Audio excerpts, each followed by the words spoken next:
우리 인간이 이 세상의 삶을 살면서 가장 큰 내 마음의 갈망함이 있다면 행복에 대한 갈망일 것입니다. 우리 인간이 그토록 행복을 갈망하는데 근데 왜 인간은 행복하지 못할까? 모든 사람, 저도 행복하기를 원하는데 행복하다고 말하는 사람보다는 괴롭다, 힘들다, 삶이 우울하다, 고통스럽다, 심지어는 그 스트레스 가운데 우울증에 빠져 살고 있는 사람들도 있습니다. 우리가 내 마음의 심장의 울림과 떨림을 따라서 행복하기 위해서 결혼을 합니다. 그리고 단란한 가정이 있으면 내가 더 행복하지 않을까 해서 자녀를 낳아요. 내가 직장에 취직을 하는 것도 행복을 위해서 일터를 가꾸고 직장에 가서 일을 하고 사업을 합니다. 그런데 내가 무엇인가 행복을 위해서 한 것들, 결혼, 자녀, 일, 내가 행복을 위해서 한 것들로 인해서 내 삶이 괴롭고 어려움을 겪고 있는 사람들을 보게 됩니다. 그리고 심지어 내가 그런 행복을 위해서 행했던 그 일들이 오히려 나를 얽어매고 있는 어떤 짐이 되어서 가족이라는 거, 일터라는 거, 직장이라는 거, 그것에 얽어매여 있고 육체의 노동을 감당하고 또한 거기 있다가 보니 감정의 노동까지 감당해야만 하는 그런 모습을 보게 됩니다. 육체의 피곤함은 그냥 내가 쉬게 되어지면 풀려지거든요. 그런데 심리적이고 감성적인 내 심리적인 고통이 되었기 때문에 몸이 쉬어도 마음이 안식하지 못하고 영혼이 안식하고 있지 못하는 우리들의 모습을 발견합니다. 행복하기 위해서 했던 일들이 괴로움의 가장 큰 원인이 되었어요. 그럼 우리의 삶에 뭔가 모순이 있는 거잖아요. 근데 실제로 성경에 욥이라는 인물이 한탄을 합니다. 자기 인생의 어느 날 다가온 가족의 환난, 경제적인 고통, 육체의 질병 앞에 욥의 한탄이 하나님이 나를 돌봐주지 않았기 때문에 그런 거다. 다른 친구들이 끊임없이 그렇게 정죄하며 그렇게 말합니다. 욥이 가지고 있었던 그런 신명기적 세계관, 가치관, 그런 것들이 지금 무너지고 있음을 경험하고 있는 거예요. 그리고 욥이 말하죠. 내가 내 인생에 얼마나 내가 무슨 죄가 지었길래, 타종교의 언어로 말하면 내가 전생에 무슨 죄를 저질렀길래 내가 이렇게 어려운 일을 겪어야만 하는 건가. 창세기 42장 22절에 요셉이 은잔의 테스트를 했을 때, 그리고 베냐민의 곡식자를 위해서 그 은잔이 나왔을 때 그들이 저질렀던 그 죄를 생각나게 하잖아요. 그러니까 우리는 어떤 고통 앞에서 과거의 죄를 떠올리며 또 다른 고통의 무게를 짊어져야만 하는 그런 상황에 내몰리게 됩니다. 어떤 이들은 내 인생의 팔자, 사주를 탓하기도 하죠. 그런데 그 성경적인 단어로 표현하면 욥기 3장 1절에 보면 그 후에 욥이 입을 열어 자기의 생일을 저주하니라. 욥이 입을 열어 이르되 내가 난 날이 멸망하였더라면 산의 아이를 베었다 하던 그 밤도 그러하였더라며 내가 태어났던 그 시간과 잉태했던 그 날이 없었더라며. 그러면 자신의 어떤 그 태어난 팔자에 대해 탄식하고 있는 욥의 모습을 발견합니다. 근데 우리들이 그래요. 내가 행복하기 위해 살았고 그렇게 열심히 노력을 하는데 행복감을 느끼지 못할 때 이것이 신의 뜻은 아닐까? 하나님의 나를 외면했기 때문에 그런 것은 아닐까? 그러면 사람들이 운명과 숙명으로 받아들이는 사람이 있죠. 근데 왜 이런 걸까요? 나는 정말 행복하기 원하는데 왜 나는 행복을 누리지 못하고 있는 것이죠? 그 원인이 무엇이죠? 한 우화적인 얘기를 합니다. 여러분, 가을 거지가 끝나고 추운 겨울이 되어지면 이 들판에서 이 쥐들이 삽니다. 근데 쥐들이 먹을 양식과 그 먹을 곡식들을 야생에서 얻을 수가 없어요. 쥐가 그 야생에서 얻지 못하면 굶주렸어요. 일주일을 굶었습니다. 일주일을 쥐가 굶주렸다가 이제는 따뜻한 집을 찾아 이렇게 들어왔는데 어느 날 찾아 들어온 이 집에 접시에 아주 맛있는 음식이 차려져 있는 거예요. 이 들쥐가 너무 감탄하는 거예요. 야, 이게 정말 웬 떡이냐. 내가 일주일 동안 아무것도 먹지 못하고 굶주렸는데 야, 내가 이런 대접을 받을 때가 있구나.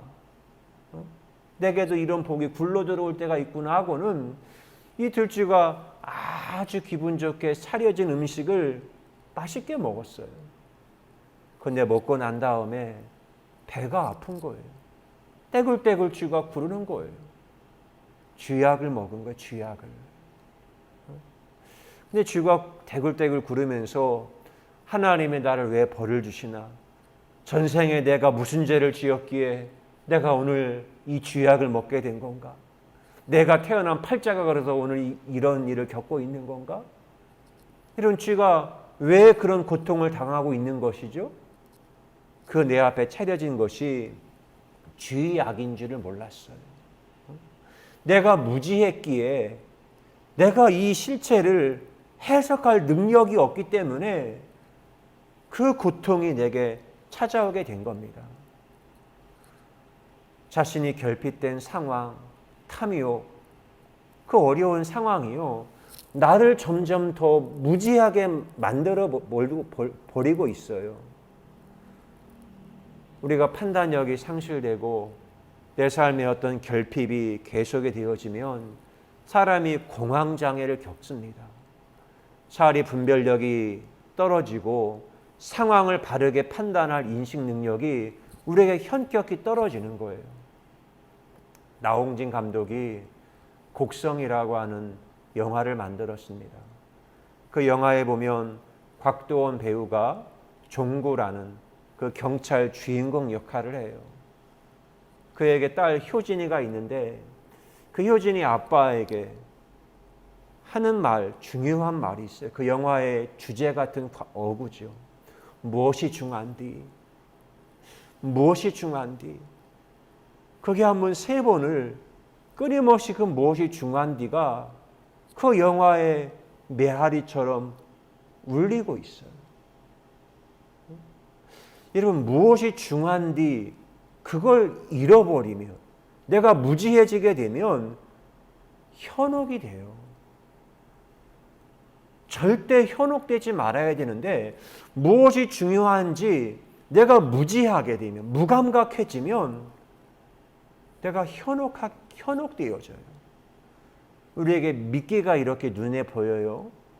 근데 물고기가 좋아하는 미끼가 있죠. 그러나 그 속에는 바늘과 미늘이 있는 낚싯바늘이 있어요. 우리가 무엇이 중요한지 우리가 무지해지면 현혹되어집니다. 오창희 작가가 58년생인데 아파서 살았다라는 책을 그분이 내셨어요.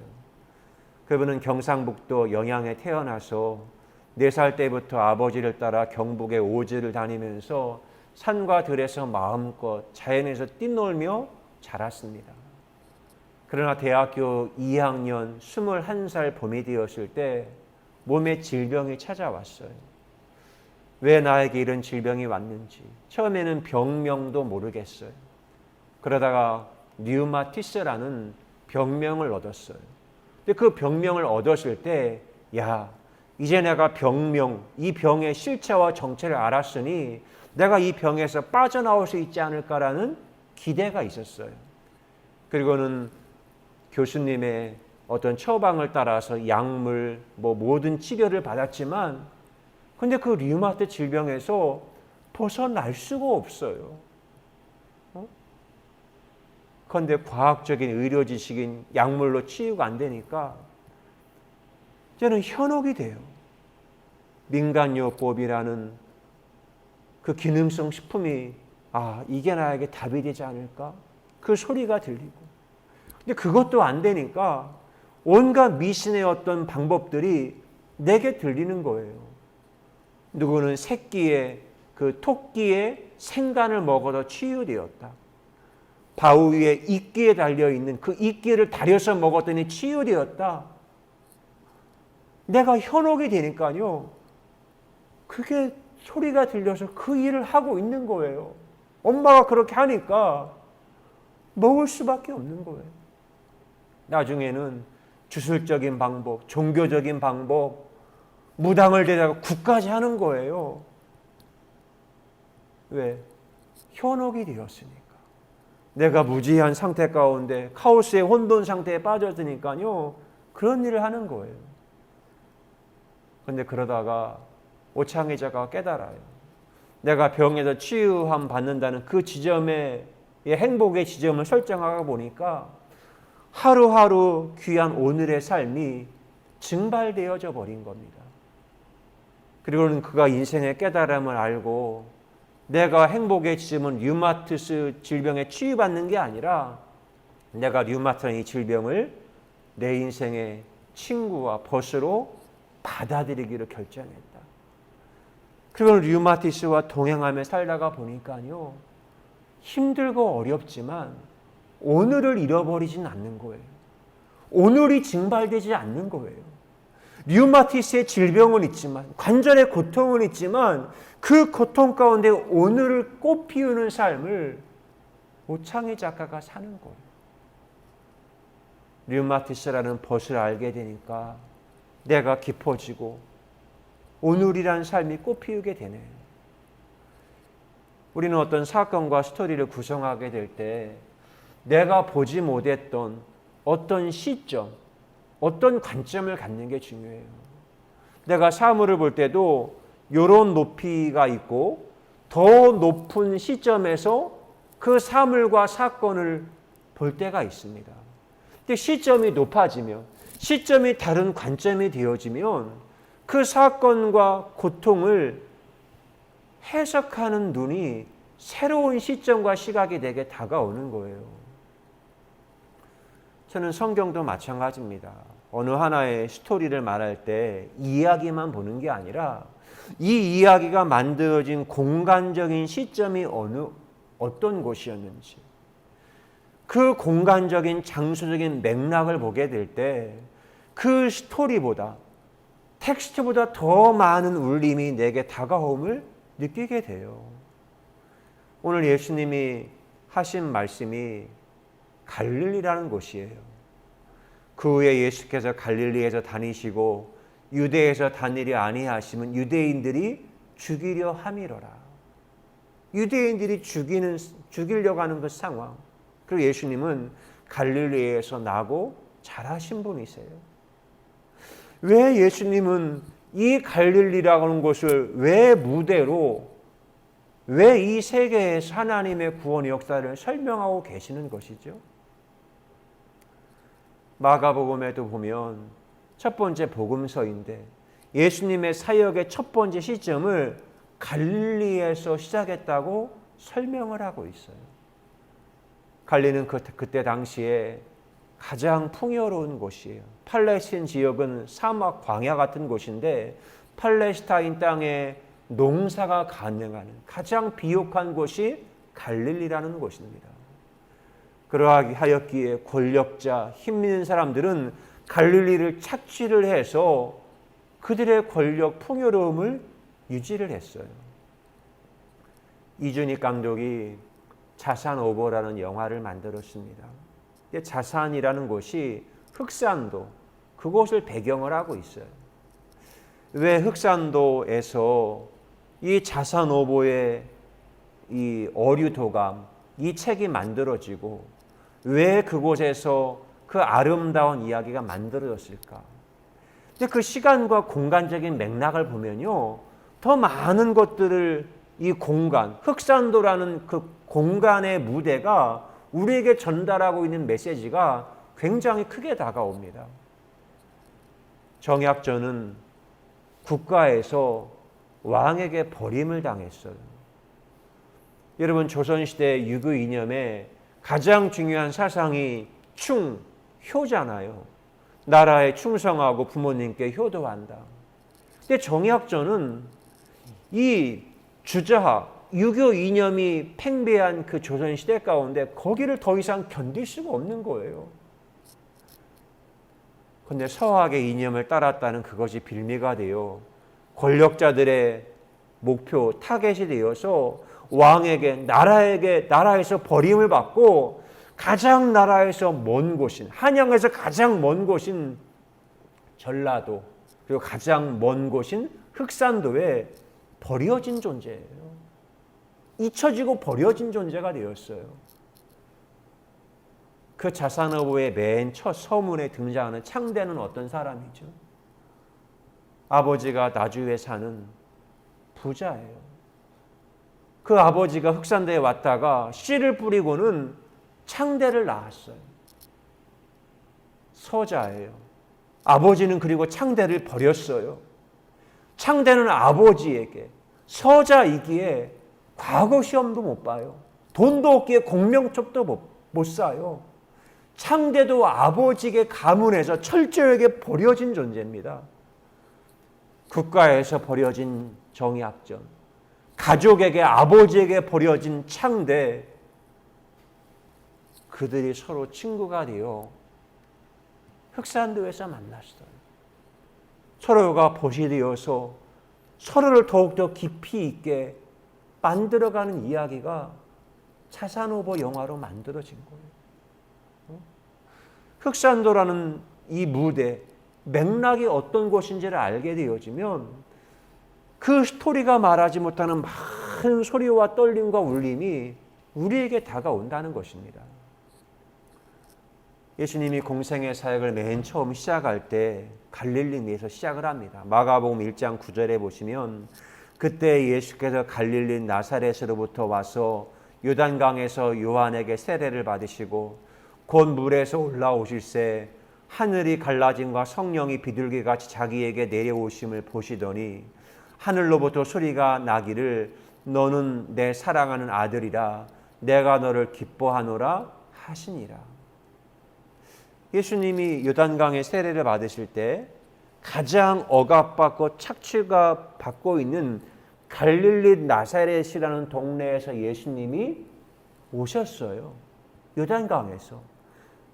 가장 착취받고 억압받는 갈릴리 나사렛에서 와서 요단에 세례를 받을 때. 근데 그 세례를 받을 때 요단강에서 어떤 일이 발생했죠? 하늘이 열렸다니까요. 하늘이 열리고 비둘기 같은 성령이 예수님에게 임하시면서 하늘의 소리와 진동과 떨림이 예수님에게 임했습니다. 그죠? 땅과 하늘이 만나는 사건이 예수님에게 있었던 거예요. 그게 바로 예수님의 공생의 사역이에요. 그리고 하늘과 땅이 만났고 예수님이 하늘의 울림과 파동 가운데 성령을 따라서 예수님이 가시는 거예요. 그 길이 새로운 길이 되었고 새로운 질서를 우리에게 보여주고 있는 것입니다. 예수님이 세례를 받으시고 마태복음 4장 17절에 가장 새로운 질서를 하늘의 진동과 떨림을 받은 다음 예수님이 가장 처음에 진동으로 떨림으로 하신 말씀 소리가 회개하라 천국이 가까이 왔느니라. 새로운 문명의 세계의 전환을 예수님이 소리를 내신 거예요. 회개하라 메타노이아 너희들의 삶의 방향을 바꾸라. 세계가 달라졌기에 이제는 새로운 세계가 우리에게 왔기에 우리의 삶의 질서와 내 삶의 원리를 바꾸지 못하면 새로운 우리가 맞이하는 세계를 우리가 살 수가 없는 거예요. 천국은 공간을 말하는 게 아니에요. 천국은 바실레이아, 새로운 질서를 말합니다. 새로운 질서가 우리에게 오면 내 삶의 질서를, 내 삶의 어떤 원리, 루틴을 그 질서에 맞추어야만이 내가 생존을 할 수가 있는 거예요.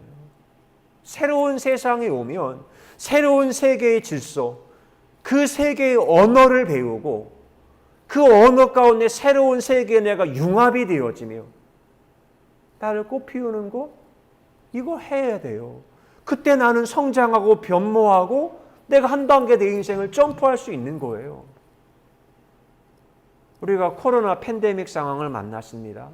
근데 이 팬데믹 상황을 만나면, 이 맥락을 만나면, 이 시간과 공간의 맥락을 만나며 우리는 모두가 지금 집단적 체험을 하는 거예요. 집단적으로 코로나 팬데믹 상황을 이 지구에 사는 모든이 집단적 경험을 합니다. 이제는 어떤 한 사람만이 신비적 경험하는 게 아니라 집단적으로 모든 것을 경험을 해요. 저의 조카도 베트남에 있고 제가 후원하는 선교사님도 라오스에 있습니다. 그런데 그 라오스 동남아는요, 한 달 전이 그들에겐 새해를 맞는 그 절기예요. 근데 그 새해 맞는 절기 행사했다가 확 퍼져버렸어요. 그전에는 그렇게 심하지 않았거든요. 마스크도 쓰지 않았는데. 근데 그때 도시 모든 나라가 라오스, 베트남을 락다운 했어요. 락다운이란 모두가 그냥 문을 아예 닫아버린 거예요. 아예 밖으로 나오지 말아라. 그렇게 한 겁니다. 도시 봉쇄했어요. 근데 여러분, 전 세계적으로 전 세계 유일하게 락다운하지 않고 도시간 봉쇄하지 않고 잘 돌아간 나라가, 유일한 나라가 저희 대한민국입니다. 물론 언론은 이거 보도 안 해요. 유일하게 가장 최소의 확산되고 도시를 봉쇄하지 않고 잘 돌아가요. 우리가 살았잖아요. 제가 증거예요. 더하임을 하면서 생존했어요. 근데 여러분, 이걸 맥락을 잘 봐요. 근데 왜 도시가 봉쇄되지 않고 왜 우리는 이렇게 잘 돌아가고 있는 거죠? 그것은 새로운 질서, 새로운 세계가 우리가 인식하는 사람도 있고 못하는 분들 계실지 모르겠지만 우리가 인식하지 못하는 새로운 작동하는 세계의 원리가 이 대한민국을 굴러가게 만들고 있어요. 그걸 가리켜서 디지털 세계라고 하는 거예요. IT 세계, 초연결 세계. IT 세계는 시간과 공간을 뛰어넘어 연결해요. 굴러가게 만드는 거예요. 그런데 대한민국에 그런 기술이 없었나? 그렇진 않습니다. 이미 디지털 기술은요, 이미 다 준비되어 있었어요. 그런데 사람들이 불편하고 귀찮으니까 새로운 디지털 세계로 사람들이 넘어가지를 않았어요.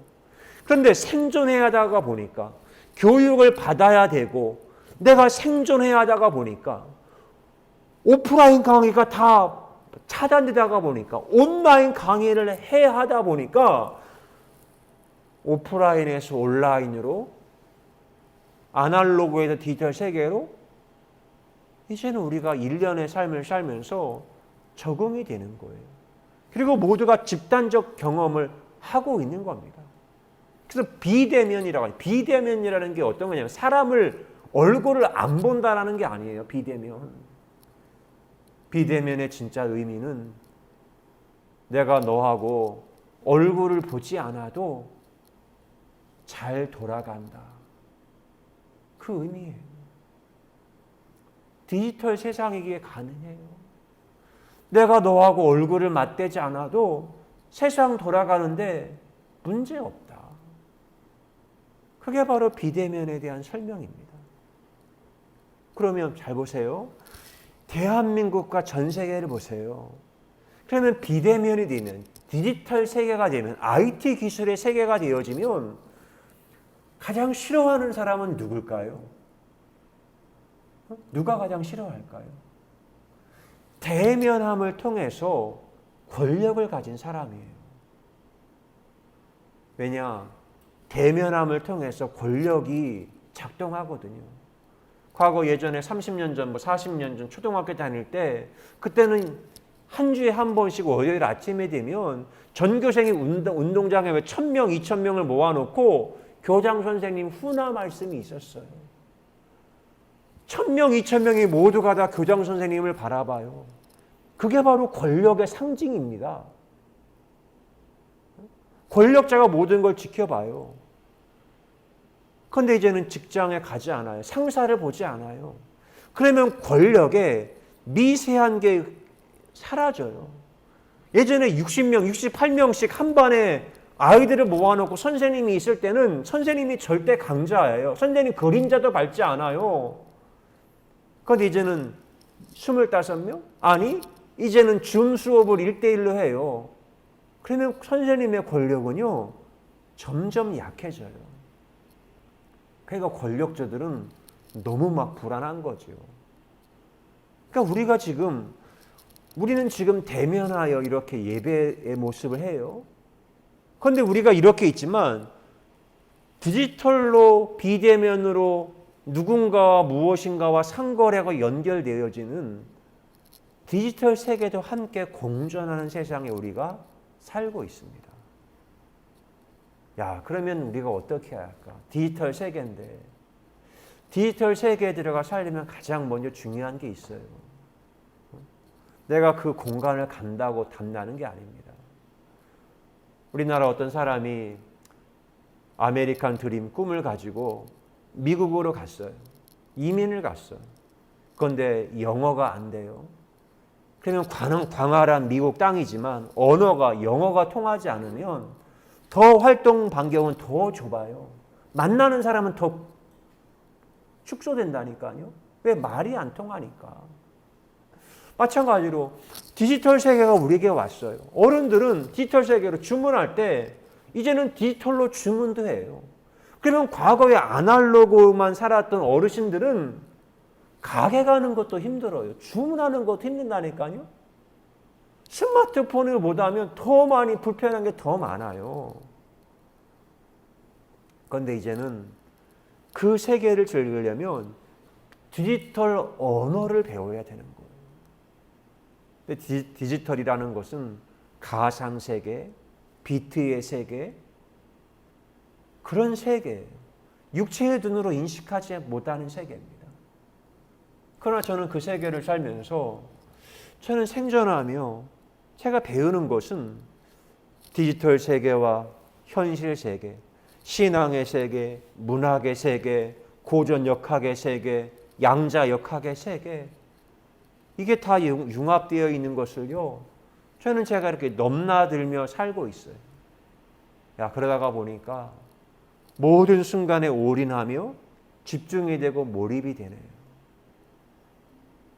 저는 여전히 디지털이 힘들거든요. 그러나 우리 아이들, 자녀 세대는요, 디지털 원어민이에요. 디지털 원어민. 요즘 아이들이 응애응애하고 태어나면요, 그 아이들이 한 100일쯤 되면 가장 먼저 만나는 게 뭐예요? 디지털 세계의 산물인 스마트폰을 아이들이 봐요. 디지털 원어민이에요. 원어민들은 언어에 막힘이 없어요. 저는 힘들지만. 근데 디지털 세계라며 많은 문제들을 이렇게 만나거든요. 근데 그 문제들을 이렇게 극복해야 가는 것이 코딩이라고 하더라고요. 코딩. 어떤 문제 해결의 논리 체계를 만들어서 만들어가는 걸 코딩이라고 합니다. 그걸 디지털 언어화해서 만든 게 스마트폰 앱이지요. 그걸 만들어가요. 근데 그걸 만들어가면서 우리가 만나는 모든 세계에 제가 거기에 살면서 나의 스스로의 그러한 모습을 꽃을 피우는 겁니다. 그 세계에 제가 이렇게 맞아 들어가는 거예요. 왜? 그렇게 세계가 빨리 흘러가니까. 그런데 이제는 우리가 그런 것들을 인식을 해야 돼요. 그러나 옛날 과거의 권력자들은 그 시간의 흐름을 잡아두려고 해요. 그래서 댐을 만들고 사람들이 벗어나지 못하게 하고 문명의 말뚝을 받고. 그런데 세상은 점점 흘러가요. 여러분 30년 전에 서울대학교 졸업장을 나오면요, 서울대 졸업장을 따면 평생 먹고 살았습니다. 30년대 서울대 졸업장이 있으면. 그러나 2021년 서울대 졸업장은요, 30년 전하고 느낌이 달라요. 지금은 서울대 졸업장 있어도요, 이 세계 먹고 사는 게 쉽지가 않아요. 심지어 취업이 안 되는 사람도 있어요. 여러분, 지금 기업들이, 요즘 저희 아이들도 마찬가지지만 대학에 가고 뭐 배우는 이유가 결국은 대학이 아니라 취업하기 위해, 돈을 벌기 위해서 가거든요. 근데 지금 기업들이 정규직 채용을 거의 하지 않습니다. 제가 대학 졸업한 30년 전에는 매년 연말이 되면 정규직을 수백 명씩, 어떤 뭐 수천 명씩 뽑는 기업도 있었어요. 그건 이제는 모두가 다 수시 채용을 해요. 2021년 2월 4일 서울경제지 보도입니다. 모든 기업이 69%가 수시로 신입사원을 채용하고 있다. 전문성, 경험이 중요 지표로 떠올랐다. 스펙보다는 직무 경험을 본다. 현대자동차그룹과 LG그룹의 경우 이미 수시 채용을 실시하고 있으며 SK는 내년부터 전원 수시 채용으로 전환한다고 발표했다. 네이버, 카카오 같은 정보기술, IT 대기업들은 이미 수시 채용을 진행하고 있는 상황이다. 기업이요, 정시 채용을 이제 안 해요. 필요할 때 수시 채용을 합니다. 근데 수시 채용을 하게 될 때, 수시 채용이라는 것은 기업에서 어떤 하나의 일감이 있는데 일을 맡겨야 돼요. 그러면 일감을 맡길 때 기업은 뭘 볼까요? 스펙 같은 거 보지 않아요. MIT, 하버드, 서울대 이런 스펙이요, 기업이 전혀 보지를 않아요. 지금은 정시 채용이 사라져요. 지금은 수시 채용이라는 것은 일감이 있을 때 그에 필요한 사람을 뽑아요. 직무를 경험한 직무 담당자를 뽑아요. 그러면 예를 딱 들면 어느 한 회사의 마케팅 홍보 담당에 하나 경력직 부장급 인사를 채용을 하려고 해요. 정시 때는요, 스펙이 중요했어요. 그런데 그런 사람이 내가 회사의 CEO 경영자예요. 그러면 서울대 경영학과 학생을 뽑을까요? 유튜버 100만 골드 버튼을 받은 사람을 뽑을까요? 유튜버 100만 골드 버튼 받은 사람 뽑지요. 서울대 경영학과? 이거 필요 없어요. 이미 유튜버로 이 정글 같은 생태에서 생존한 그 사람이 훨씬 일을 잘하는 거예요. 그러니까 모든 사람이 이걸 아는 거예요. 그런데 어떤 사람들, 그래도 그게 있으면 물론 좋은 스펙 가지면 좋지요. 그러나 이제는 사람들이 보는 시점과 관점이 달라진 시대라는 거예요. 저는 저 자신도 이런 목회 세계, 자영업 세계, 이게 막 융합이 되니까 지금 제가 지금 여기 서 있을 때도 가상세계, 신앙세계, 디지털 세계 모든 게 지금 작동하고 있어요. 지금 영상으로 디지털로 신호를 받아서 영상 찍고 있거든요. 녹음도 되는 게 또 있고 이게 다 지금 융합되어져 있어요. 근데 저는 융합되어진 시계 가운데 무엇에 제가 끌려가지 않아요. 제가 관점과 시점과 시공간을 제가 스스로 창조해요. 제가 마치 영화의 예술 감독이 되어서 이 모든 걸 제가 스스로 구조 작업을 해서 하나의 예술품으로 만들어요. 제가 지구에 살지만 지구를 벗어나서 보면 지구의 자전의 시간이 보이고 지구가 공전하는 공전의 시간표가 보여요. 이 의미는 내가 나만의 시간을 내가 이제는 만들어 가요. 별자리를 만들고. 내가 나만의 시간을 창조하지 못할 때는 사회가 정해준 시간에 그거에 들어가고 맞춰야 하기 때문에 나는 숨을 참고 미치겠는 거예요. 근데 지금 이젠 세계가 달라져요. 과거는 대학을 고등학교 마치고 대학에 갔거든요. 근데 이제는 어떤 시대가 된지 압니까? 내가 고등학교 마쳤다고 대학 가는 게 아니에요. 가장 열심히 공부만 10대 후반기 20대 초에 세상에 나와서 경험을 해요. 그리고 대학은 내가 언제든지 학문에 대한 공부할 때 가요. 공부는요, 내가 하고 싶을 때 하면 돼요.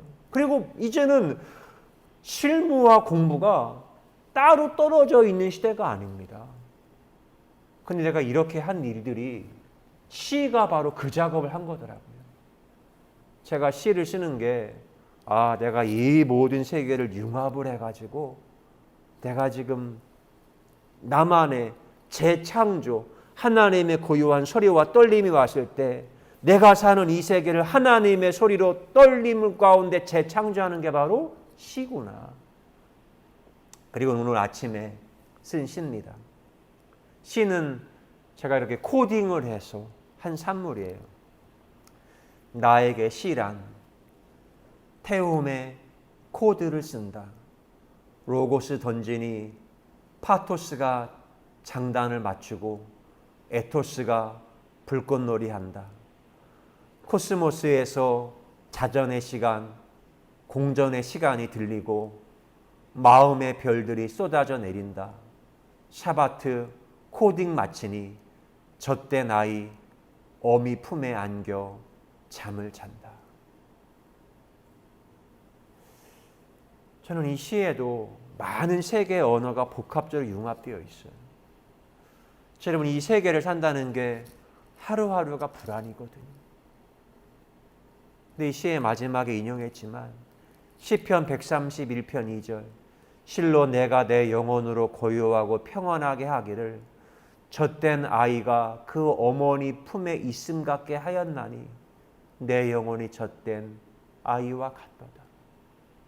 불안한데 아이가 엄마 품에 안겨서 어미의 젖을 마음껏 빨아먹었어요. 이제 모든 게 만족해요. 그리고 모든 게 만족함 가운데 엄마 품에 안에 있는 그 아이의 모습. 저는 시를 쓸 때 그걸 제 영혼이 그걸 경험해요. 젖된 아이, 어미 품에 안겨 잠을 잔다. 기도합니다.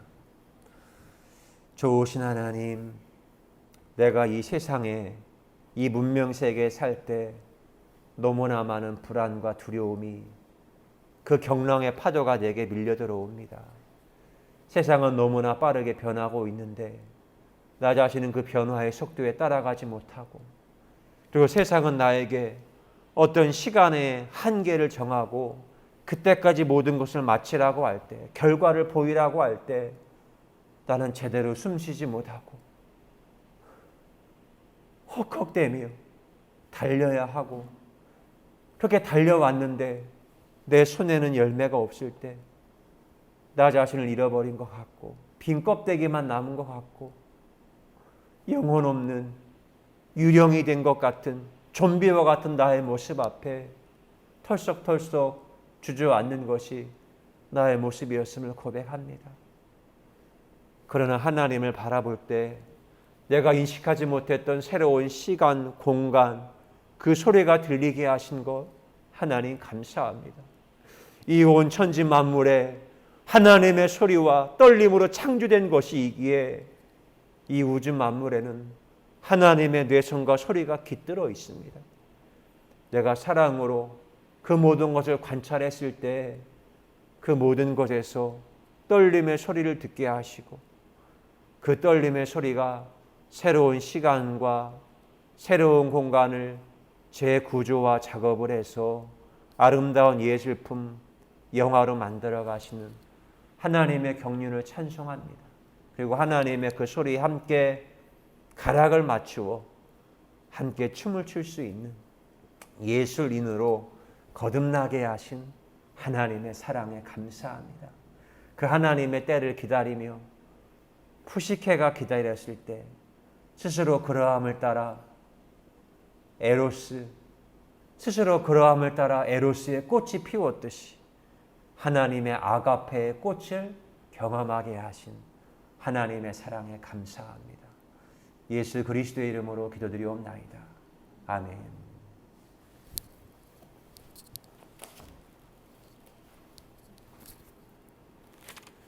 427번 찬미의 수, 오늘 피었다지는 찬양합니다.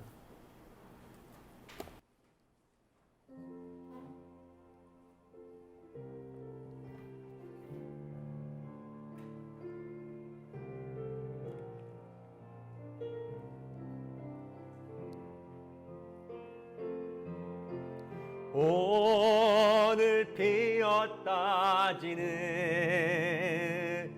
들풀로 입히는 하나님, 진흙 같은 이 몸을 정금 같게 하시네. 푸른 하늘을 나는 새들도 먹이는 하나님, 하물며 으리랴 염려 필요 없네. 우리 마음속 깊은 그곳에 영혼을 내리신 주, 지금 이 계신 영원한 생명을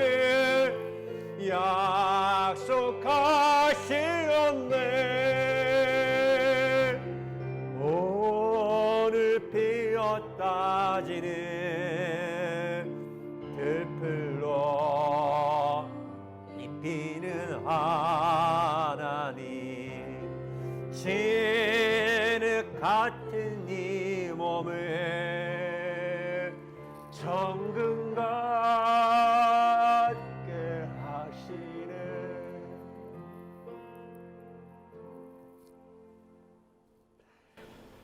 하나님, 이해하지 못하는 그 시간과 공간, 그 상처를 만날 때 있었습니다. 이 흙으로 만들어진 인생, 그러나 욥이 탄식의 노래처럼 내가 이것을 마치고 다 달려간 다음에는 내가 정금과 같이 나오리라 말씀했습니다. 욥이 욥기 42장에 노래했습니다. 내가 전에는 여호와를 듣기만 하였사옵더니 내가 이제는 눈으로 주를 배움나이다.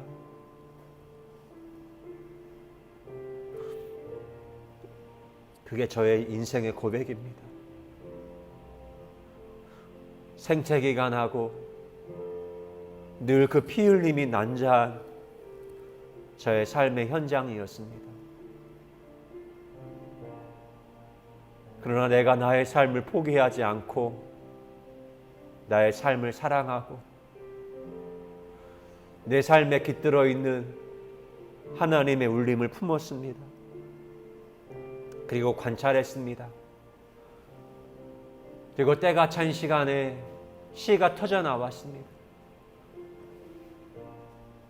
그 관찰 가운데 오랜 시간을 견디니, 그리고 봄날이 되었을 때 시간이 보였습니다. 시간이 들려졌습니다. 그건 신비였습니다. 어떻게 시간이 보이고 시간이 들리지요? 그런데 주와 함께 할 때 저에게는 흘러가는 시간도 느낄 수 있었고 제 몸에 쌓이는 시간의 무게도 저는 느꼈습니다. 저의 인생의 겨울과도 같았던 시간들, 혹독했던 시간들, 광야의 들판에서 그 찬 광야의 들판 같은 서슬파란 칼바람도 맞으며 견디었습니다. 근데 그걸 견뎠을 때, 봄날을 꿈꾸었을 때 그 봄날이 내게 꽃피워 제게 다가왔습니다.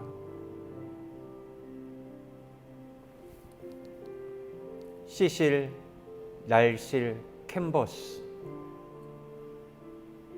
화가들이 그림을 그리는 건 종이가 아니라 캔버스, 시실과 날실로 엮어진 그 캔버스의 그림을 그립니다. 로고스, 현혹시키는 미끼로 가면을 쓴 미늘, 파토스, 원자의 파동이 이어져 마음의 바람을 일으키고, 에토스, 컨텍스트가 텍스트의 가면을 벗겨주고, 진정성, 감추어진 텍스트를 컨텍스트로 꽃피우는 신비, BTS가 아미를 지켜주듯, 아미가 BTS를 지켜주듯, 피땀 눈물, 시간의 무게를 견딘 봄날, 내면의 스케치, 하늘과 땅이 만나는 캔버스 된다.